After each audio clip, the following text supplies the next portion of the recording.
মিথুন রাশির নভেম্বর মাস প্রেমের সম্পর্কে আপস অ্যান্ড ডাউনস থাকবে, কেননা মঙ্গলের স্থিতির প্রভাবে এই সময় আপনার আক্রমণাত্মক স্বভাব হয়ে উঠতে পারে। সামান্য কারণে আপনার লাইফ পার্টনারের সাথে মতের অমিল হতে পারে, কিন্তু আপনার আকর্ষণ, আপনার রোমান্টিক নেচার আপনার লাইফ পার্টনারের সাথে মধুর সম্পর্ক নিয়ে আসতে পারে। 2 নভেম্বর থেকে শুক্র গ্রহ নিজ রাশি কন্যা রাশি ত্যাগ করে তার মিত্র রাশি তুলা রাশিতে প্রবেশ করবেন।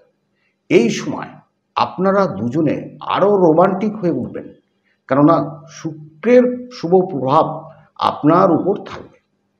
আপনি যদি রিলেশনশিপে থাকেন, আপনার মেজাজ, আপনার হঠকারী মনোভাবকে যদি আপনি কন্ট্রোল করতে পারেন, তাহলে আপনাদের সম্পর্ক আরও মধুর হয়ে উঠতে পারে। যারা সিঙ্গেল রয়েছেন তাদের এই মাসে আপনার ফ্রেন্ড সার্কেল অথবা সোশ্যাল মিডিয়ার কানেকশনের মাধ্যমে আপনার নতুন সম্পর্ক তৈরি হতে পারে, অথবা আপনার ভেঙে যাওয়া সম্পর্ক আবার জোড়া লাগতেও পারে। নভেম্বর মাসে মিথুন রাশির প্রেমে সফলতা নিয়ে আসবে এবং লাভ ম্যারেজও হতে পারে।